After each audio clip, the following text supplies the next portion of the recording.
Good evening. Tonight is Friday, November 8th, 2013, and you are joining us for our weekly webcast on LaRouchePack.com. These webcasts happen every Friday evening at 8 p.m. Eastern Time, and they feature a dialogue with Mr. Lyndon LaRouche. Now, I'm joined tonight by Dennis Mason, and together we will be posing a series of questions that have come in from various sources.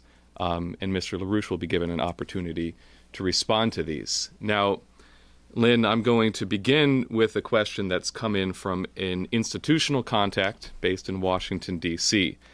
And the question is as follows. It reads, Mr. LaRouche, this question is a follow-up to last week. Some dramatic developments have taken place this week in the Middle East, including the revelation that Saudi Arabia has a long-standing deal with Pakistan to obtain a nuclear weapon, and the reported progress in Geneva today at the P5+1 talks. As you know, Secretary of State Kerry has arrived in Geneva after a confrontational meeting in Tel Aviv with Israeli Prime Minister Netanyahu. And Russian Foreign Minister Sergei Lavrov is to arrive in Geneva Saturday morning for a third day of talks that could result in the signing of an interim deal. Can you please give us your assessment of this situation and the strategic implications? This is a very complicated and complicating issue. It's also of deadly import. It can be a fizzle, or it can be a crisis of several different kinds of varieties. Already the people who are being concerned to coming in on these negotiations are increasing. And you have the direct negotiations that's in public, and you have those things which will come up in negotiations, diplomatic negotiations, or behind the scenes. It's dangerous. But on the other hand, you have to put it in perspective, because already the situation is dangerous without this being brought into play now. It could be a solution, technically, possibly, because apart from what Israel is doing, Israel's chief of head of state, government is, that's a mess. And it's a very deadly mess, because it's demanding concessions that cannot be given. Israel cannot get those concessions. They'll have to be a little more modest. Besides, we're all on the edge of thermonuclear war.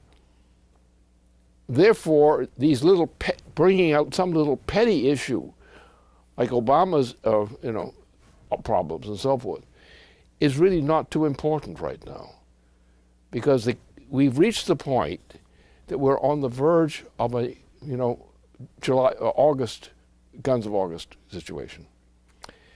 And this is much worse than the Guns of August, obviously, because this is thermonuclear.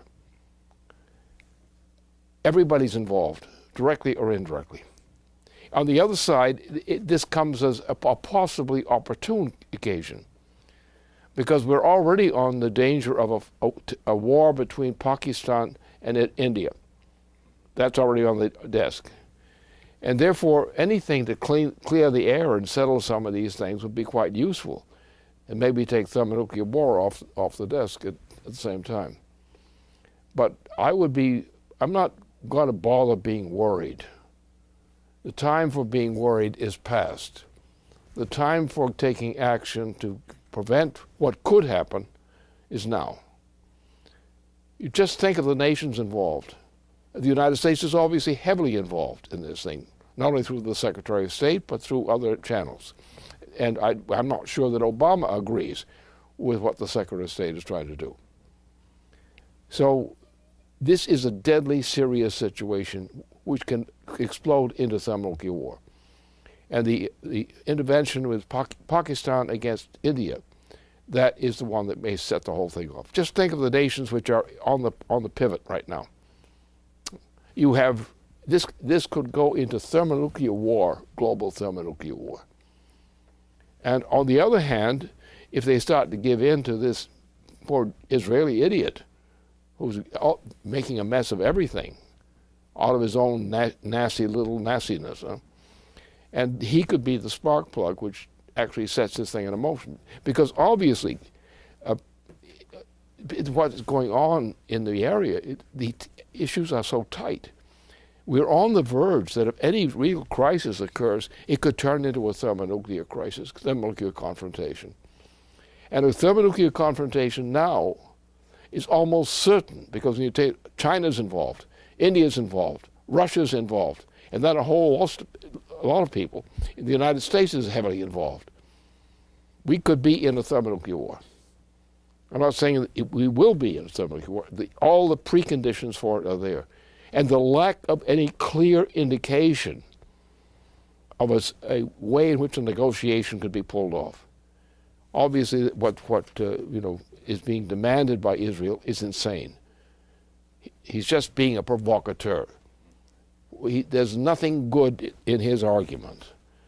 And I always go back to my old friends in Israel who were of a different party than now.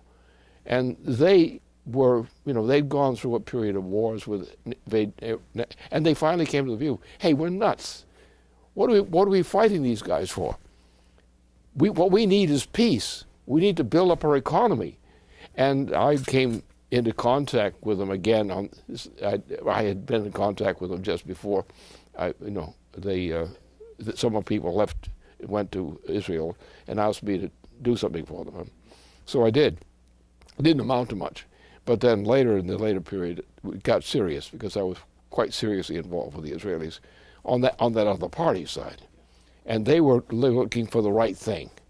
And the reason I really was interested in them, because I thought that they were doing the right thing, given the whole Middle East mess and so forth, and the Israeli problems. So this is a very dangerous situation. I don't want to even imply that I'm going to exaggerate it in any way. I'm just saying we have two alternatives. This, in one extreme, could go all the way to crisis, real crisis, because the Saudi Arabians are in that, and also the British are involved in this, or one faction of the British. And if they start to push their line, then you've got a detonator. And it could be thermonuclear war. Why? Not because of this issue alone, but because the threat of thermonuclear war already exists. And Obama is one of the big drivers, and the British, one faction of the British, the Saudi-linked faction of the British. And that is the great danger. So people who want to be serious in governments should get serious. We know who the provocateurs are that wish this kind of thermonuclear confrontation. What we have to do is gang up against them and make sure they don't do anything, because otherwise we could be very quickly in the countdown to thermonuclear war, and we don't want to go there.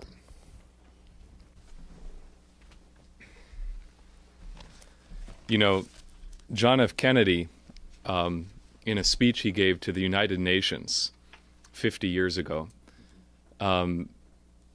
said that a nuclear sword of Damocles is hanging over the head of every man, woman, and child on this planet by a very thin thread which could be cut at any moment.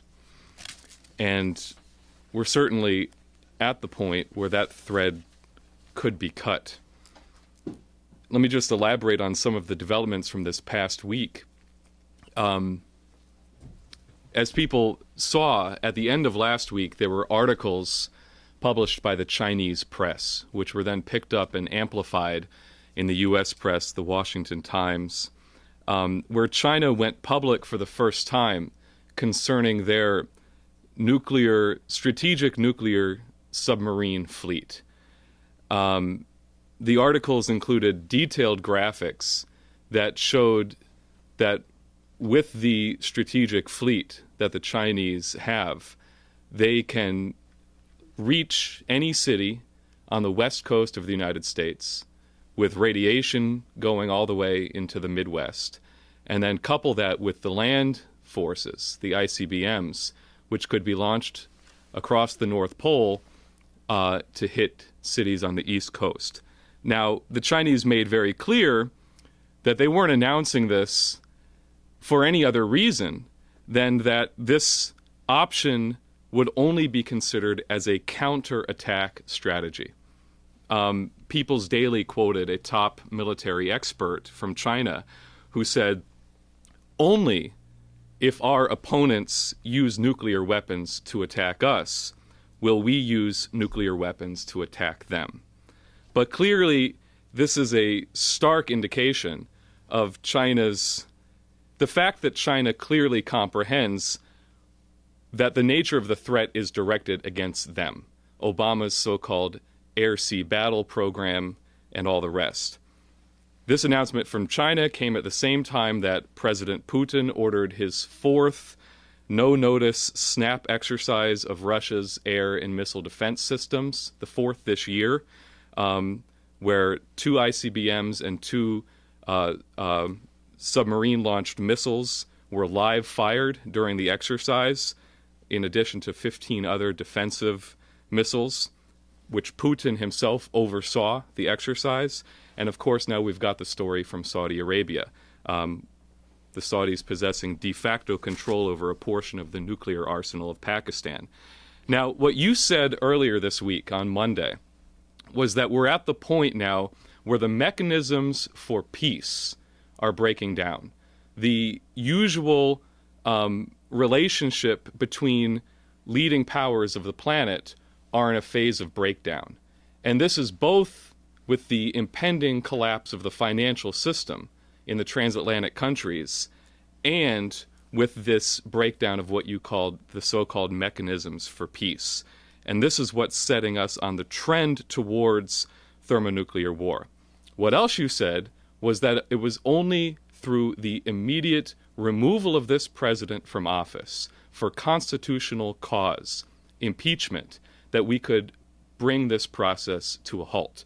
And you put it on the cowardice of the Democratic Party, especially the Democrats in the United States Senate, that are creating the danger that this nuclear sword of Damocles could come down. So I wanted to give you a chance to elaborate on this question. Well, it's obvious. First of all, you have to look at what Obama represents. He represents genocide. But he's not his own man. He's a stooge of the Queen of England. And it's her, and just take it seriously this time. Her policy has been, since the period of the Copenhagen negotiations, has been genocide. Her policy has been to reduce the human population rapidly from 7 billion people to 1 or less.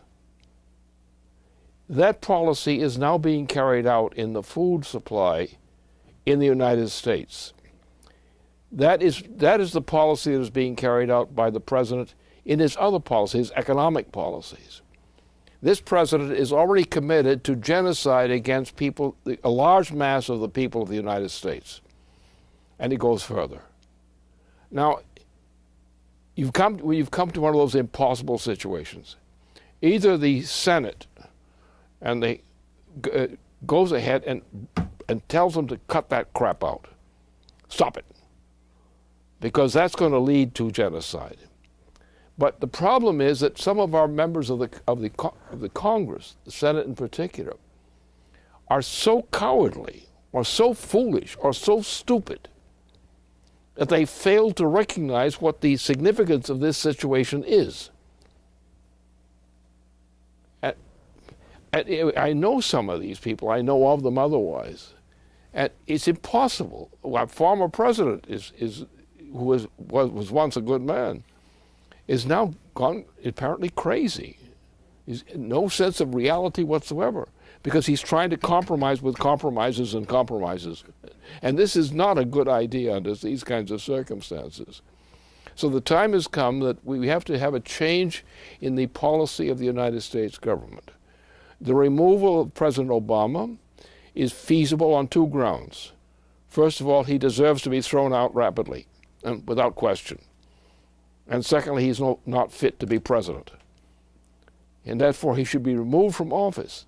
That action by the United States government of impeaching this president would probably be the best thing that could happen to secure the world as a whole from a growing threat of global thermonuclear war. And that has to be taken seriously, because there are lots of things that are not pre-calculable precisely. But when you see the tension is increasing, and you look at the conditions in the United States, you look at what's being done to murder American citizens in the name of health care, in the name of food supplies, all these kinds of things. So the time has come to make a very bold strike. This guy's a crook. He should be thrown out for the crimes he's committed. Get him out of there and change the president. That is the best solution, because that would put the damper on the situation. Throwing him out of office, which he fully deserves, he more than deserves. The nation deserves to be free of this guy. And that has to be seriously considered, not as a proposal, but as an action of necessity. If we don't, look, if we go, how far do you think the people of this nation are going to accept being starved to death, or put in a position where they don't eat because they're trying to feed their children, where the health insurance policy is impossible? You're creating impossibly mass murderous conditions in the United States in the name of this guy. And then he has the boldness to admit he was lying on this very policy. Now, I think a president who admits that he was boldly doing this ought to resign out of decency, or he should be thrown out of office. And I do mean thrown.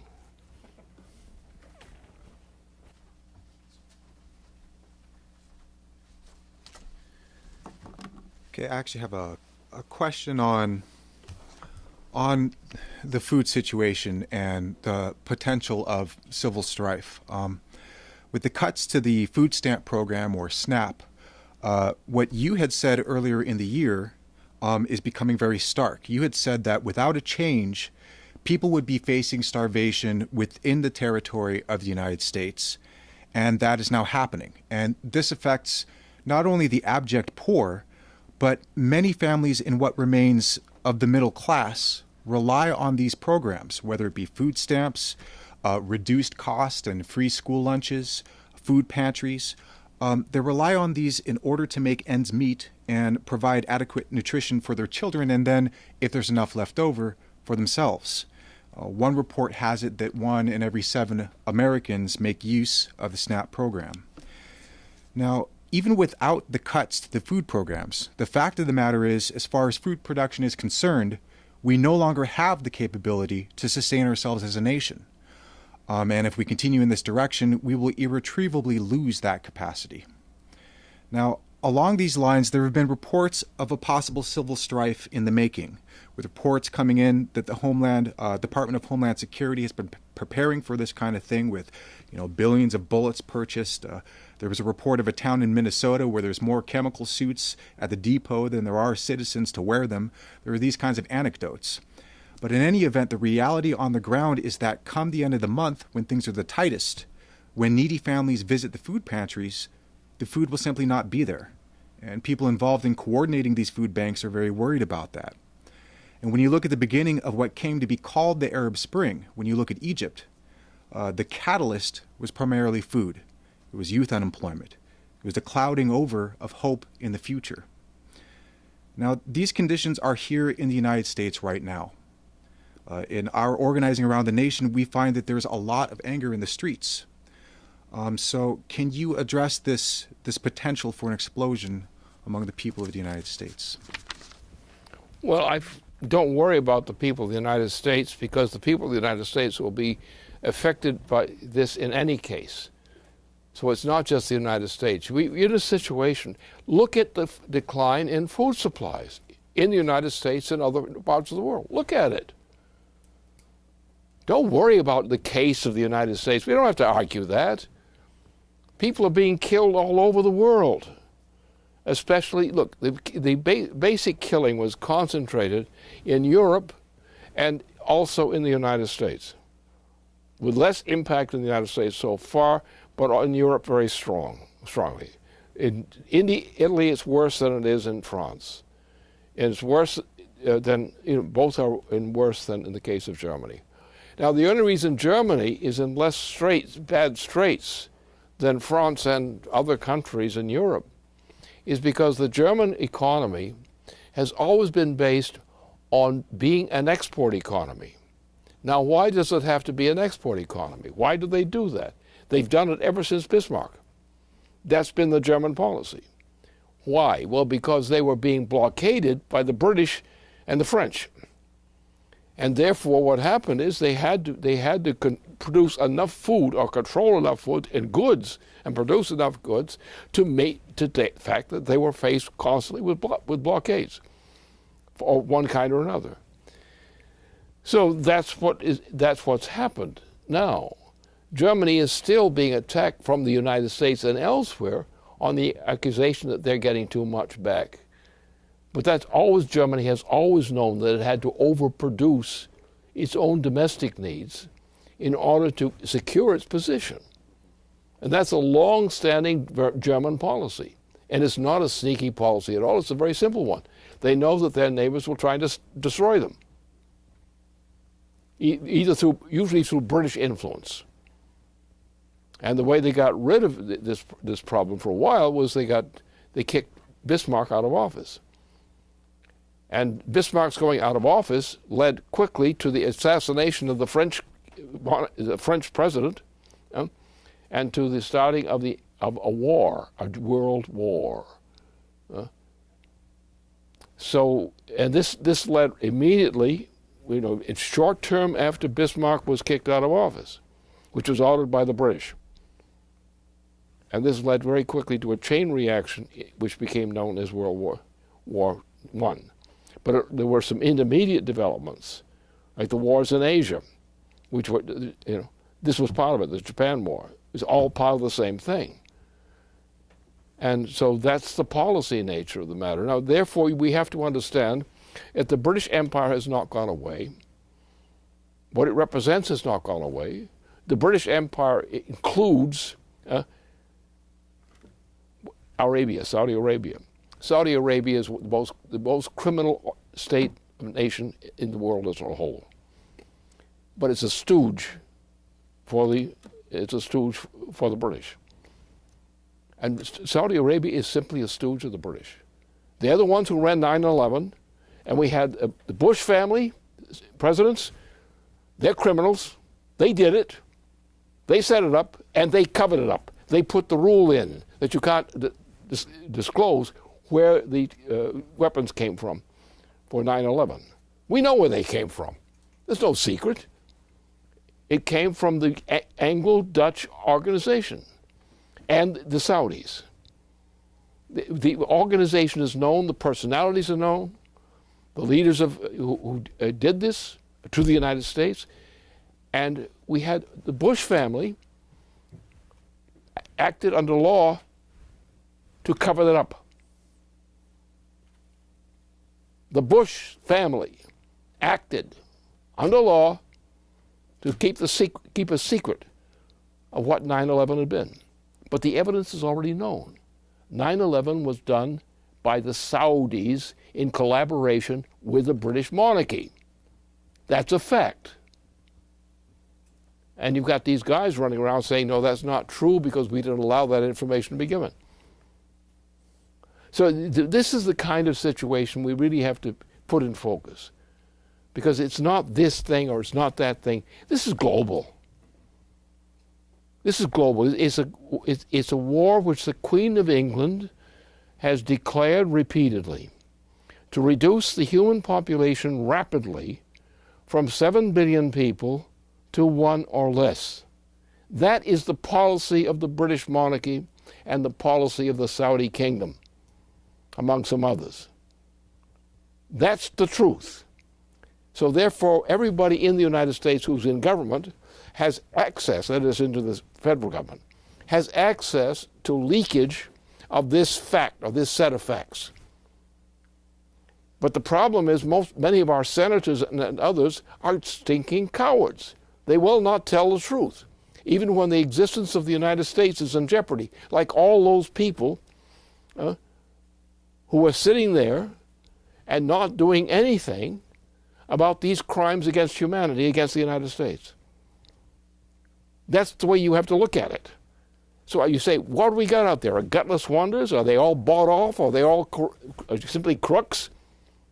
But people who say they have dignity, people who claim they have authority, and they make a prostitute seem a hero.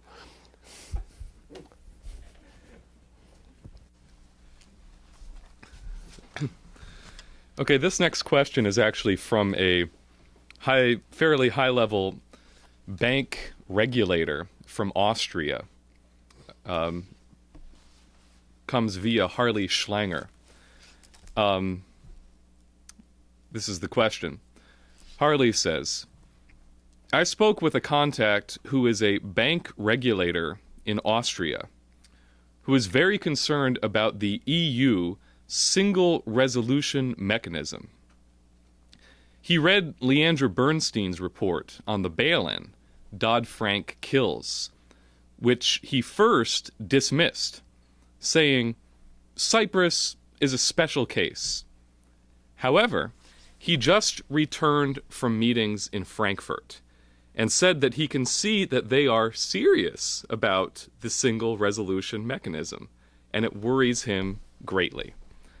He said that this will give more power to the ECB to shut down relatively liquid savings banks and regional banks, to seize their liquidity for the big banks, which he said he believes is part of the bail-in strategy.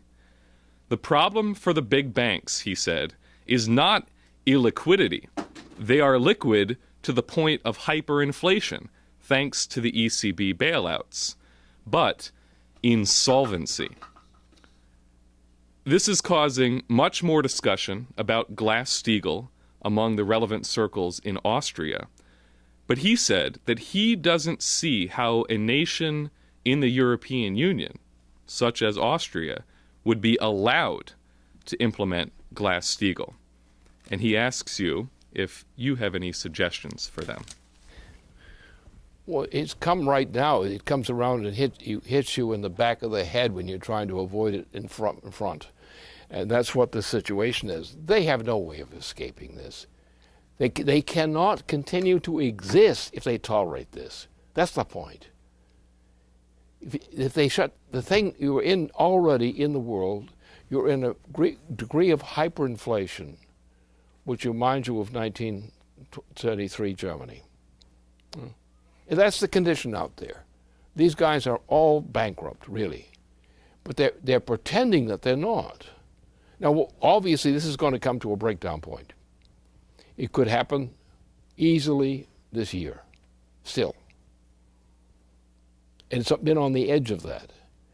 Because these banks, these large banks in the transatlantic region in particular, are hopelessly bankrupt, totally bankrupt now. What they're trying to do is bluff their way through to cancel all the debts they owe and take everything over, using the larger banks of this type as the vehicles to rake in all the assets, all the financial assets, which are not really assets. But if they're the only survivor in the system, that means they own everything. Now, this comes to the question of the thermonuclear war. If you start to run this kind of policy, what's the reaction? There is no limit to which nations will go to destroy those who are trying to destroy them. And now you're talking about thermonuclear warfare. Now look at World War I, for example. Now, World War I actually started the day that Bismarck was kicked out of office. But they killed the president of France first, and some other things like that. But they got into a countdown process which led inevitably to what we call World War I. You're in a comparable situation now in much more advanced form. You have a plan now publicly is to starve an increasing part of our population to death. That's the policy of this president, Obama. He's a mass murderer by intention. Just look at his so-called health care policies and related policies.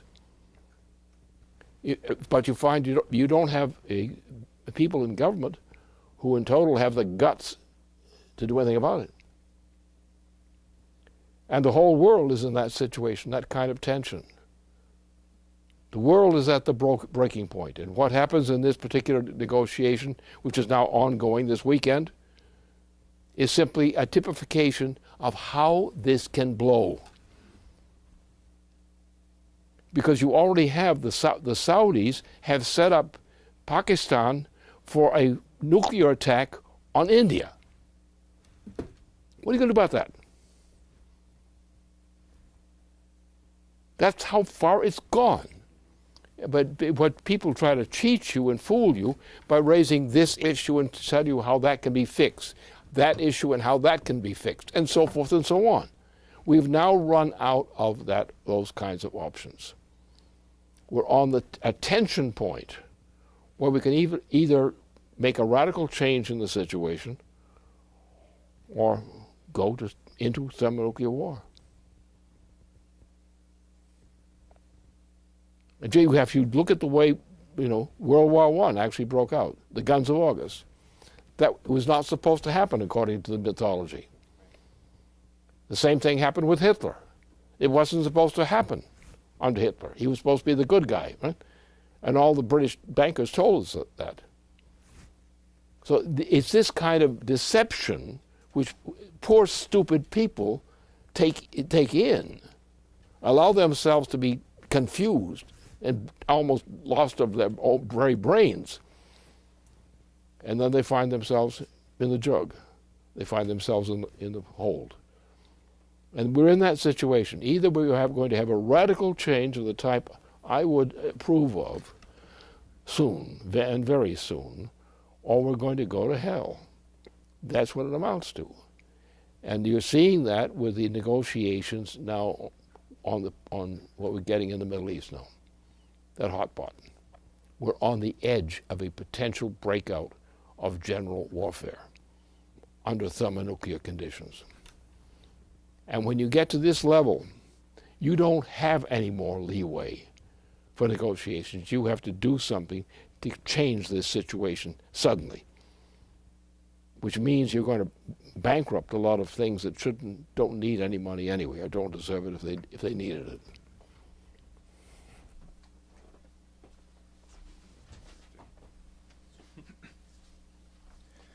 All right. Well, I have a question that's come up on Obamacare and bail-in and bail-out. With the implementation of Obamacare, there's been a lot of noise about the fact that people who were told that they would be able to hold on to their current insurance policies have had those policies invalidated and are faced with obtaining new qualified policies. And many people find that if they try to stay within the same price range, they suffer a drastic cut in services and a hike in their copay, whereas if they try to keep the same quality of coverage, the premium is just too much to bear. This has received a lot of attention. Now, another side of this is what amounts to using Obamacare as a pass-through for the federal government to fund the insurance companies directly. Tens of millions of people who are currently covered and tens of millions more who are expected to enroll under the mandate will qualify for government subsidies. EIR has estimated this to be in the range of some $130 billion per year in what is, for all intents and purposes, a bailout of the insurance companies. Now, those who don't qualify for subsidies will simply have to find a way to pay the higher premiums out of their own pockets, which is in effect a mandated bail-in, where people's assets are essentially leveraged, stolen, to sustain the financiers. Now, adding this revenue to the other, the estimate is in the range of $300 billion per year handed straight to the insurance companies as a consequence of Obamacare. Now, when you add to this the takedown of the medical system, the closure of hospitals, the cutting of doctors, nurses, emergency personnel, and all with the apology, the excuse that this is what is necessary to make things profitable and sustainable, we are looking at the physical and real expression of what was put on trial and convicted in Nuremberg after the war. Accounting measures are not a valid defense for crimes against humanity.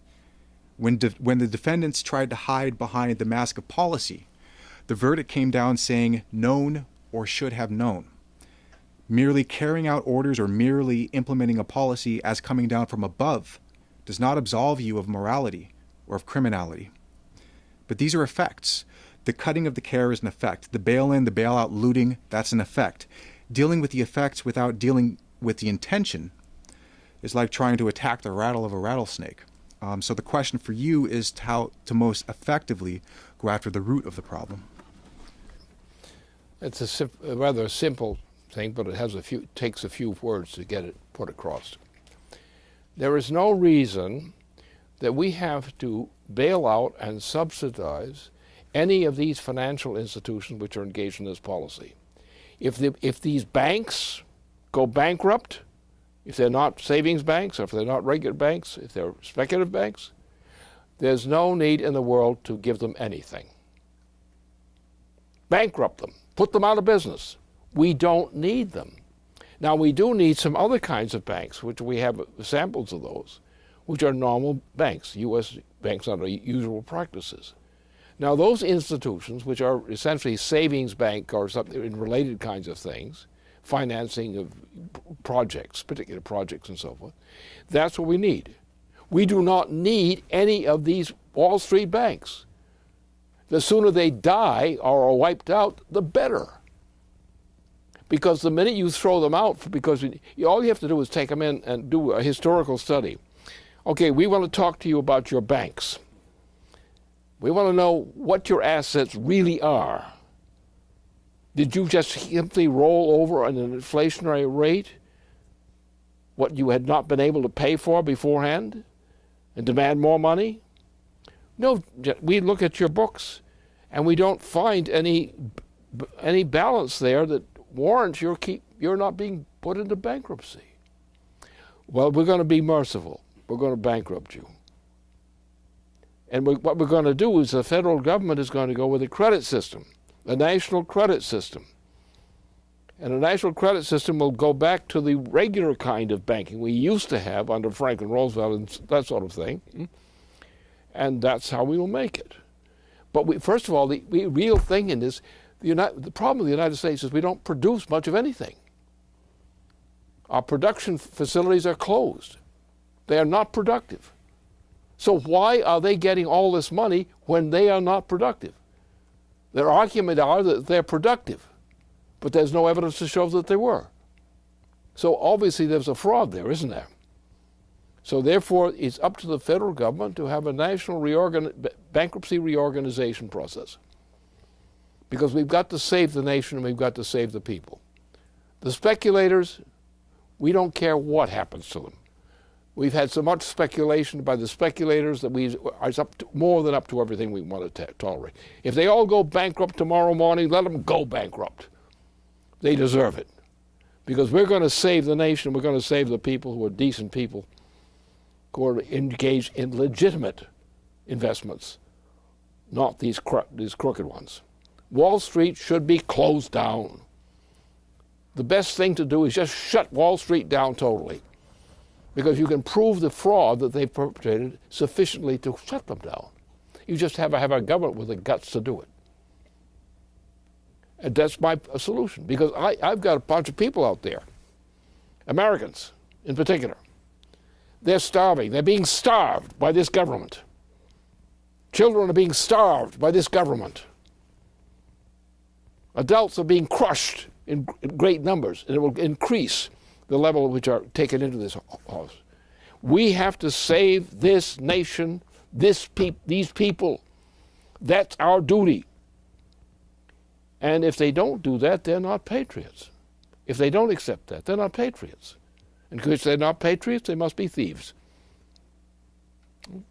And we have to take drastic measures of the type that Franklin Roosevelt took when he came into the presidency. Now, the best thing to do then is get Obama out of office, throw him out of office just to make sure, don't throw him through the window, put him on the basement. You throw him down there. But we're going to have to save our nation and these people, which are our people. That is the obligation of our government, to defend our people, to meet their needs. And all these members of Congress and so forth who have any different idea should quietly give up their position, and we can find some more people to replace them. Because the question here is, will this nation survive? Will the people of this nation survive? Right now, my guess is they wouldn't. However, if we throw these thieves and speculators, which are the same thing, out, we can reorganize the government. But we've got to get production going again. We've got to start producing food, which Obama has destroyed, the ability to produce food in the United States. So now he turns around and tries to starve your children to death. No, this is simple. What you have to do is go back to our Constitution and simply say nobody ever canceled that Constitution.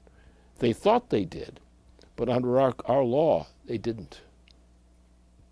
They don't cancel our Constitution. But they were going to have to take the heat for what they're doing. But they've just got a mechanism which they're using. And that's the significance of the Snowden business. What it is, apparently what he's doing, he's simply unveiling the thievery which the federal government is thrusting on the American people. It's thievery. But you look, everything gets revealed, and they're complaining about this stuff. You're revealing our secrets. What's secret? Well, we're stealing, and you're trying to unmask it. Not a good plea, but that's what they're saying. Well, you have food shortage. Well, why aren't we producing more food? Why are we producing less food? Why are you taking food and turning it into alcohol for purposes of machinery? That's what the problem is. The facts are all there. There's an abundance of all the facts needed to prove the case. Why this president should be thrown out of office. It's not fast enough otherwise. Why banks that are speculative banks, why they should be closed down because they're thievery. They're ruining the nation. It's that simple. We're intimidated into submission to our own death.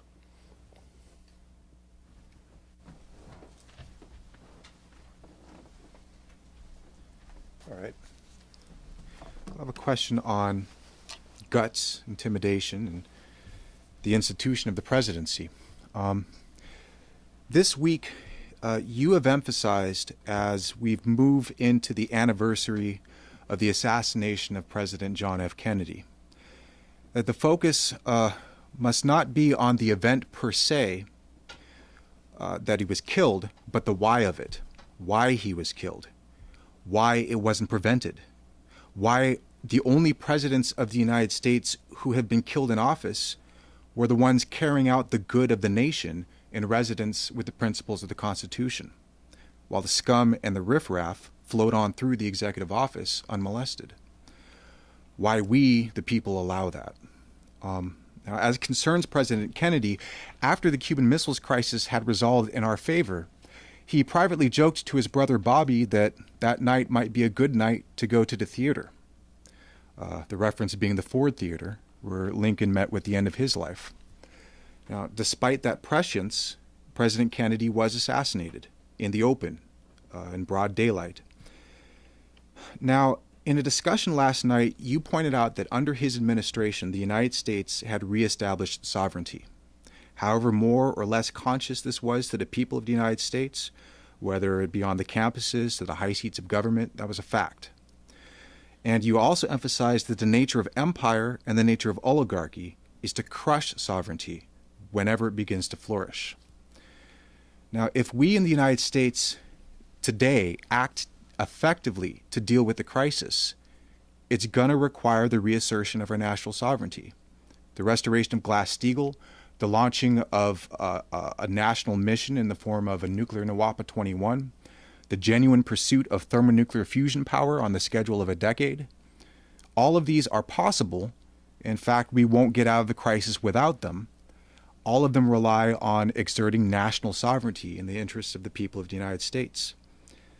Now, looking toward the institution of the presidency after Barack Obama, this means that if we do have a presidency which does act in the interest of the people, they will have to face the same threat as the other presidents who have filled those shoes, the same threat that Kennedy faced. And I want to say, for the benefit of our audience, that in this week's edition of the Weekly Report, Michael Kirsch gives a very succinct overview of those presidents that then led off into a discussion with you, Lynn, on that. And that's available on the site.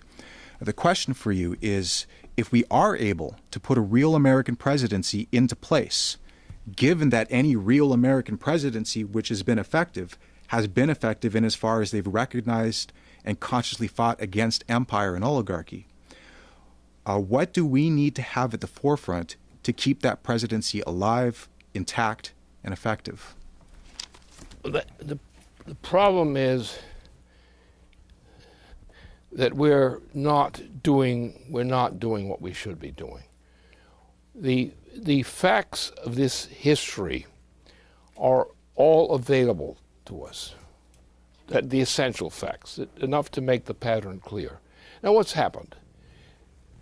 The United States, or what was to become the United States, in Massachusetts, had achieved independence and was the most progressive economy in the world. The Massachusetts Bay Colony, under its original sovereignty. What happened is the Anglo-Dutch operation, in this case the Dutch as such. It was a Dutch tyranny that suppressed the Massachusetts Bay Colony and crushed the colony. Once they crushed the mechanism, the sovereignty of the colony, then they went to work piece by piece to tear apart the parts of that economy. We then fought our way back through a great struggle, back and forth and so forth, with great leaders like Benjamin Franklin. And we secured our sovereignty in form. But what had happened? In the meantime, the Dutch Empire had taken over the British kingdom. And they renamed the whole thing the British Empire. It was actually the Dutch operation which was the empire, and still is. So what we're dealing with is an international tyranny, the Anglo-Dutch tyranny. And it is a tyranny, and they use murder, mass murder. All these devices are used to try to maintain that kind of control. It was only as Nicholas Acusa had intended that the going across the Atlantic waters, or that was his specification, just going across the waters, that led to the protection of Europe from a greater disaster than had actually happened. So, that being the case, and we got power, we got our sovereignty, at least nominally, we got a constitution, but what was wrong? During the meantime,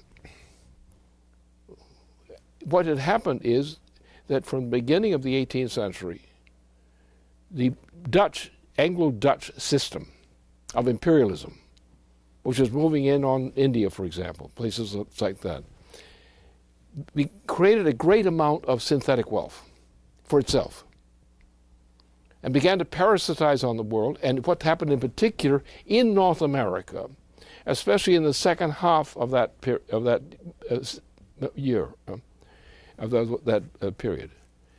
there was a pileup of British banks around New York, the New York City area, and in Boston, which is a relic of what had happened when the Dutch took over Boston.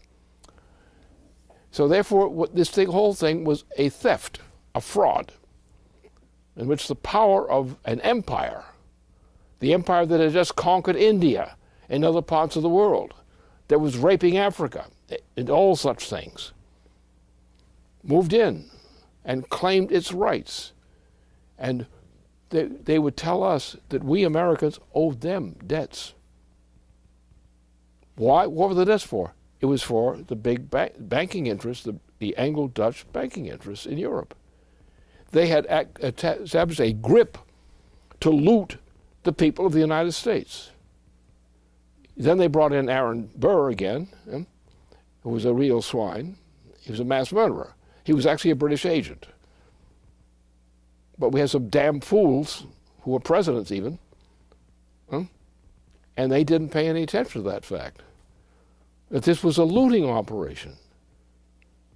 And it was not just this issue about Jackson. Jackson was only a symptom in the process. Don't overrate it.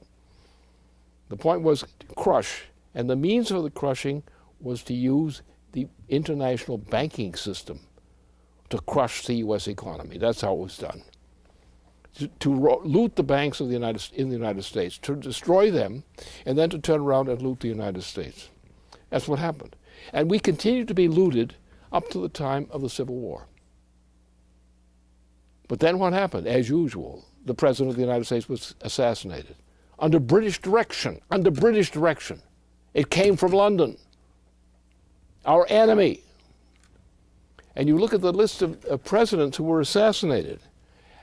Lo and behold, great mystery. Why was it that all the honest presidents were murdered?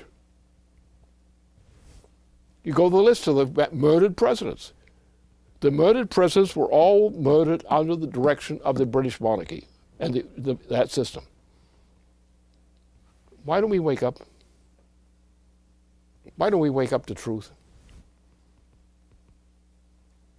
We know this? Okay. Why don't we do something about it? Now we have a new alliance is emerging in this world. It is centered in the Pacific region. Europe is looted. Germany is the last nation which has any remnants in Western and Central Europe, has any significant capability now. And they're trying to destroy Germany because that's an obstacle to what they want to get done. But that's where we're headed, in this direction. So therefore, we have no resort except to use our national sovereignty and pass judgment upon what these foreign powers are. Now, what we have is, what we have now. India is now being threatened with a nuclear assault from Saudi Arabia, which is really the British Empire. They aren't going to like it.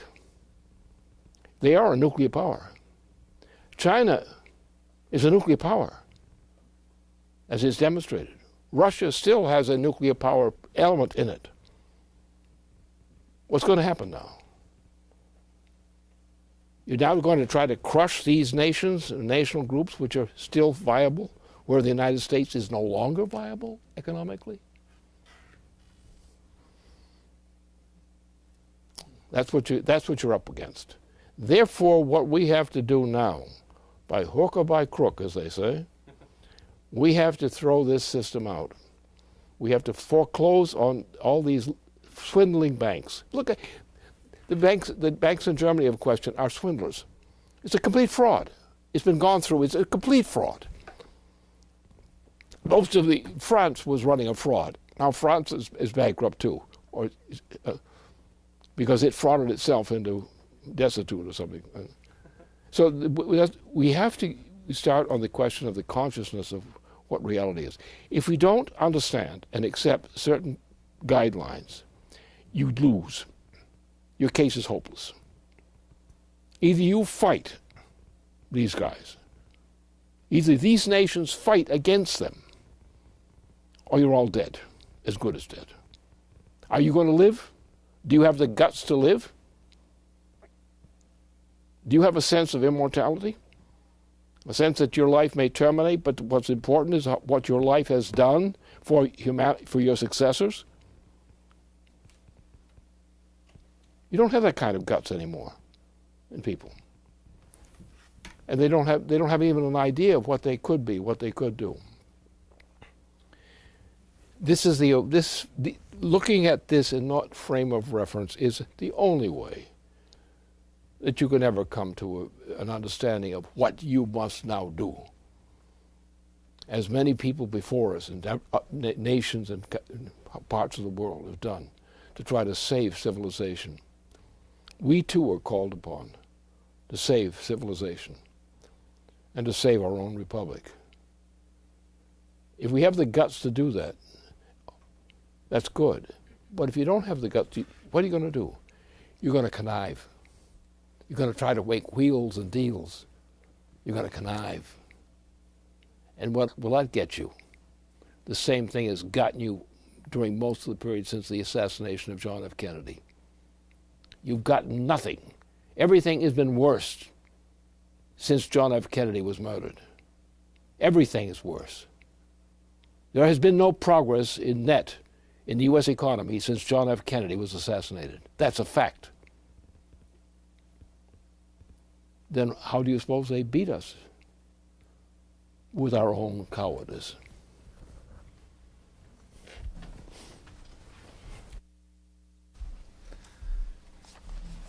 I want to ask a final question. I know we're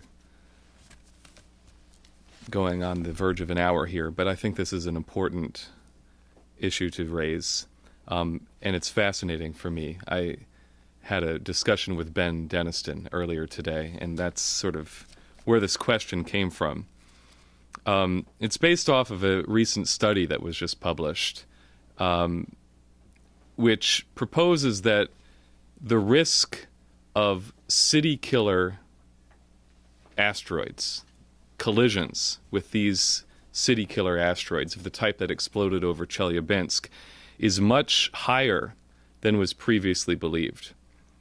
According to previously accepted estimates, there were maybe 20 million of these asteroids that are on the Chelyabinsk sort of scale near Earth, these near-Earth objects.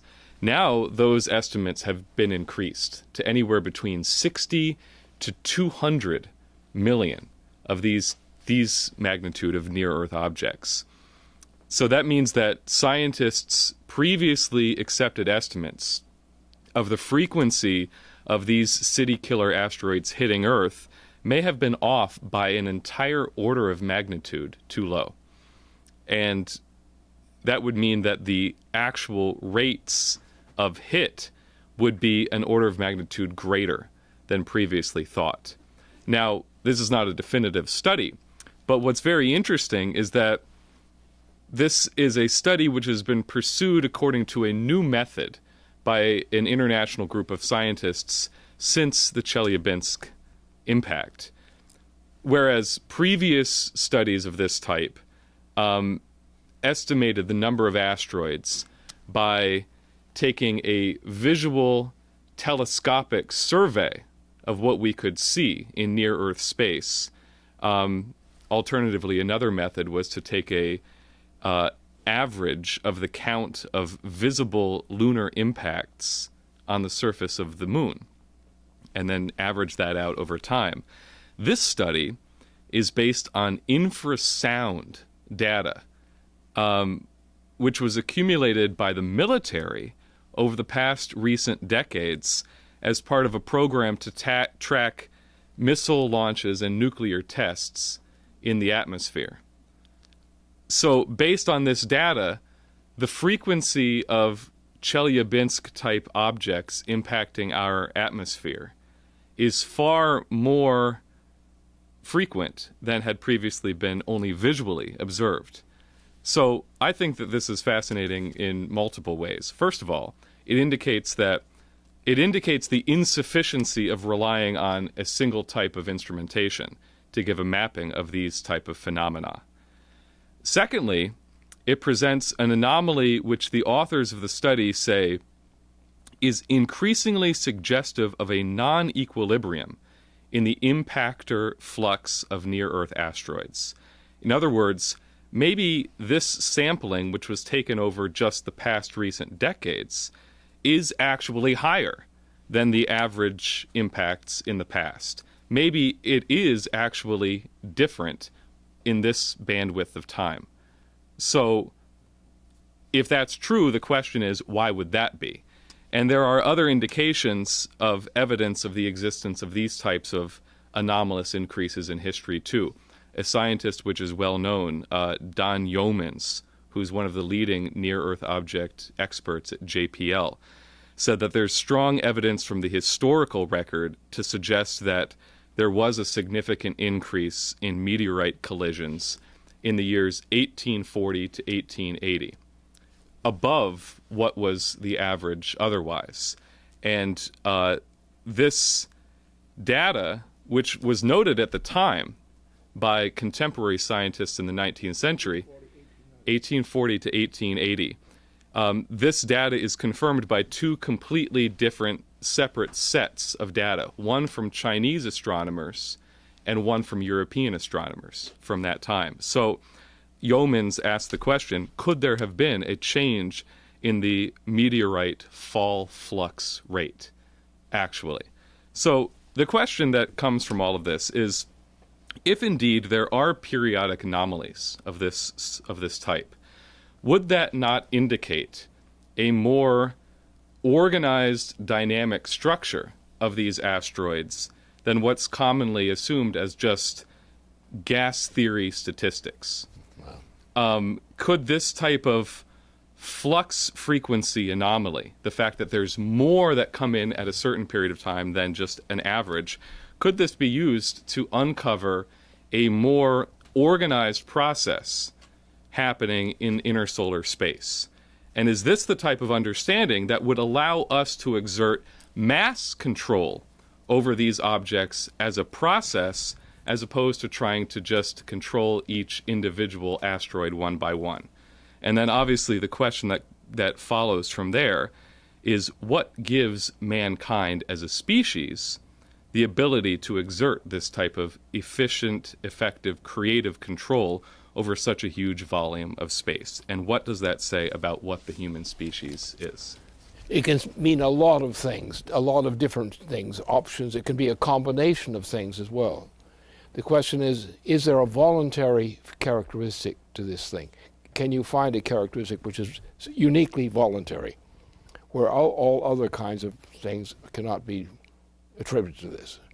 I think that's one of the first things. But the other thing to do is, since this was over a period of time, this sort of says something about who would do that. Who is there out there who could do that and would try to do that? I would not exclude that. First of all, by no means would I exclude that, because it would be false. If you don't know something, you don't know it. If you don't know what might be doing that out there, controlling it, then you don't know what you're talking about. You've abandoned your purpose. The other thing is to try to find out what this may do in terms of a larger scale than simply the nearby solar system. Is it something which is controlled from outside the solar system? Is it a result of, what is outside the solar system? What this means is simply that we have to actually start putting things out there as experimental instruments to determine if there are these kinds of periodic things that we might suspect were arbitrary, rather than being batch. You get into a period where you're going through a whole stratum, and the solar system is going through that stratum, and periodically this thing gets in there in that fashion. But the point is, we obviously have to go to work and realize, as some of our greatest scientists did in the last generation, the last century, and just investigate. Put experimental devices out there which can do a finer-tuned estimation of what's going on out there. And also, in the meantime, also do a better job on estimating what we're up against in terms of even any incidental kind of pattern of this type. The point is, we have to go there. My view on this, I think you're probably referring to this, my view is this, that we have to get out there. And we have to actually look at, don't try to put people on Mars, but put things on Mars. And put instruments up there and develop instruments which we can develop from Earth, put them on Mars, and we can build in some system which will actually look into things like this. So we have to actually put some things out there, which I've been proposing. Push things out there, sustain them, and have control over them in terms of supervision, and see what we can find. Obviously, the very fact, these facts you just referred to, are sufficient reason to say we should be doing that. And they'll say we can't do it, our economy. Or say then all we have to do is shut down the swindling bankers, and we can do that easily. No, but we have to organize. We really have to be more serious about man in the solar system. I don't think we can do too much beyond that at this time. But we certainly can do a better job than we have not been doing right now. No, it really tantalizes me what you're reporting, because it's so obvious there's certain things we could be considering of doing, which we've been discussing anyway, the basement discussion and so forth, exactly this kind of thing.